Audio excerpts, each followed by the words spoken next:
Right, it's time for me to weigh in. Is 2025 the best year for sneaker releases ever? Let's talk about it.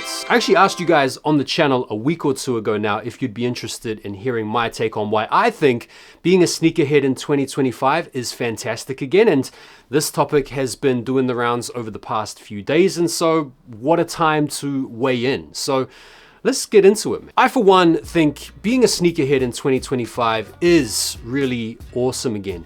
It has that pre-pandemic feeling. It has that niche feeling again. It has that underground vibe about it again, where the people that are still tapped into the game and are really about that culture these days are the real ones, are the ones that have either been here for time or got into it for the right reasons. All the peripheral pandemic participants have sort of faded into the cuts and filtered out elsewhere. And I, for one at least, am pretty happy about that. The main reason why it's good to be a sneakerhead again in 2025 is, bro, access and availability and attainability. We can once again get our hands on the sneakers that we want without having to battle the bots, without having to fight the resellers, without having to pay some pimple-faced kid who lives in his mom's basement and is terminally on Discord extra money to get the kicks that we want to get. Now, I know there are some select few examples where the resale does still exist and you might still have to pay a premium for the kicks, but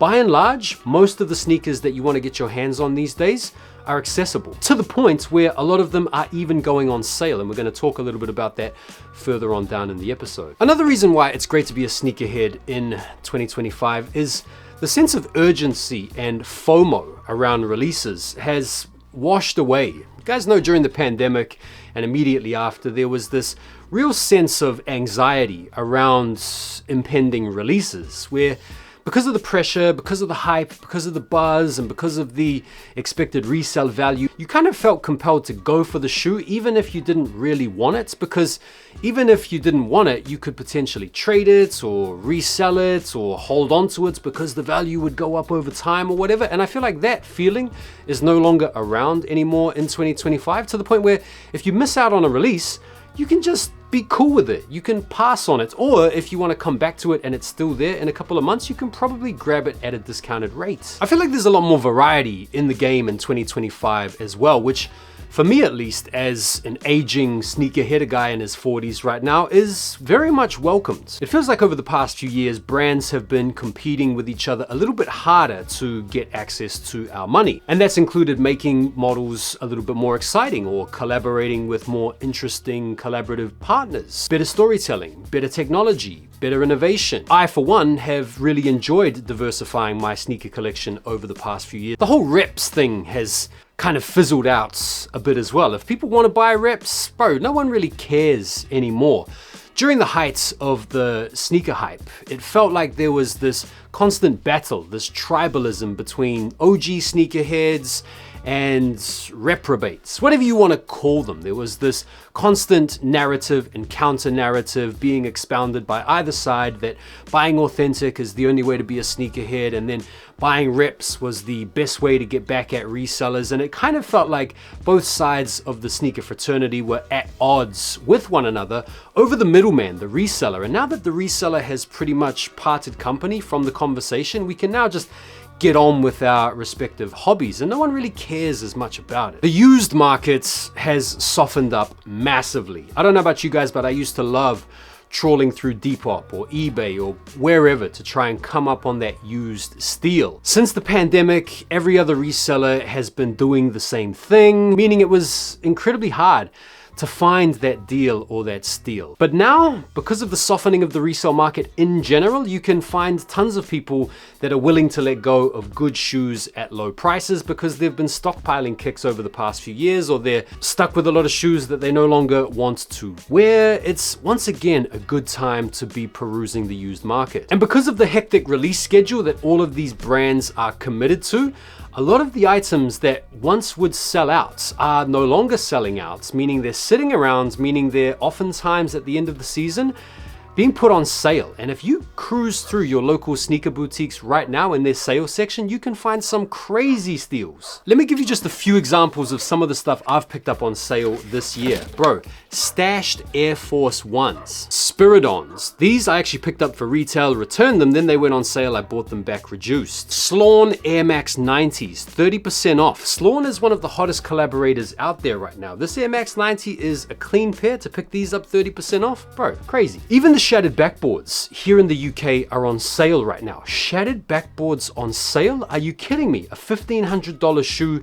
during the heights of the Jordan 1 hype is now reduced, bro. That is crazy. Now, I'm sure there are going to be people out there that are going to want to say, yeah, sneaker culture's dead, sneakers are dead, sneakers suck now. Bro, the only people that are saying that are either the people that gained a little bit of sneaker fame online through posting social media stuff during the pandemic and thereafter that are no longer getting the views or the traction that they were during the peak of the hype, or it's coming from resellers who can't flip Panda Dunks for $300 anymore. Everybody else, by and large, in the sneaker culture, tapped into the sneaker community, are loving life in 2025, and a big part of the reason is because of the amount of heat that we've had drop this year. And so let's talk about why 2025 is the best year for sneaker releases ever. Let's just start with some of the OG retros that we've had, starting with Jordan Brand. This list is comprised of, but not limited to, the following models. These are just some of the shoes that I have picked up. Bro,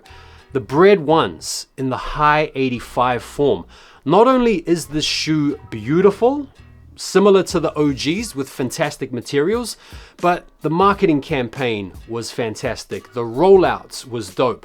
First come, first serve excitement was back. This shoe was an absolutely legendary release this year, and it came out right alongside the Black Metallic 5s, another legendary shoe, the best Jordan 5 of all time. The best Jordan 4 of all time got a retro this year as well, the White Cements. Another one of the best Jordan 5s of all time, the Grape 5s. And bear in mind, we have the Black Tongues to look forward to as well. Shattered backboards that I mentioned, the UNC reimagines, the Aqua 8s, the Flu Game 12s, the Steel 10s. I've probably forgotten a whole bunch, but that's just OG colorway Jordan retros. You've also got the Jordan collabs that we've had this year, whether it's the leading contender for shoe of the year this year, the Brick by Brick Jordan 4s from Nigel Sylvester, the SB4s. Bro, I forgot the Black Toe reimagines as well. Bro, that's crazy. The Union 1 High Chicago Shadow Combo. I mean, this shoe is basically being discounted. It's being overlooked. It's being completely slept on right now. Can you imagine if this shoe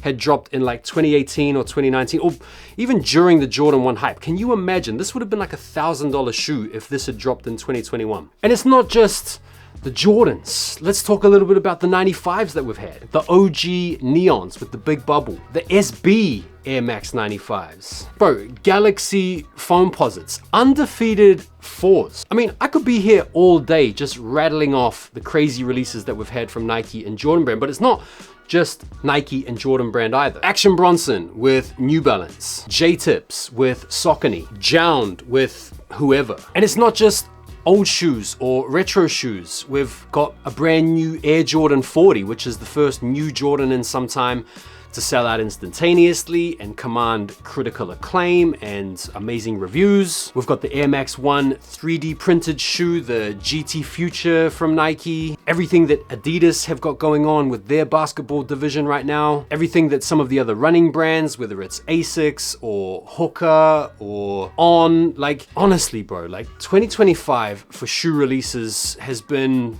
unmatched. I know a lot of people are going to want to point to years like 06, a valid year. Let's just think back. You had the Jordan 4 Thunder, the Lightning, Jordan 7 Cardinals, the Jordan 4 Mist Blue, which I personally think are going to be coming back next year, Jordan 14 Candy Canes, Sunset 5, Citrus 7s, Black University Blues, the Mars Blackmans, you had the Fire Red Air Jordan 5s, the 21s, the Military Blues, the Sands, that's a dope pair, Pacific Blue 7s, the Black Cats, the Spizikes, Tour Yellow 4s, the Grapes, the Lightnings, and obviously the DMP pack. That is a stacked year for sure, not gonna lie, but compared to this year, just in terms of the general diversity and variety, I don't think so, man. 2012 is another big year people want to point to with all of the OG Jordan 4s, the Cavs, the Thunders again, the Yeezy 2s, the Galaxy Foams, the KD4, the LeBron 9, another valid year for sure. Maybe 2017 with the 10 collection, the Yeezy hype, the Tom Sachs Mars. Yeah, there are some valid years, but I think if you really tot it all up, 2025 has been absolutely relentless from the standpoint of original sneaker releases, collaborative sneaker releases, technology and innovation, and a return to a previously unprecedented level of accessibility for the likes of you and me. What do you guys think? Let me know your thoughts down below. And as always, I appreciate you watching the video. Don't forget to like it before you bounce, and subscribe if you haven't done so already. Drop me a follow on my other channel. I really would appreciate it. And I'll see you on the next one. Take care for now. Peace.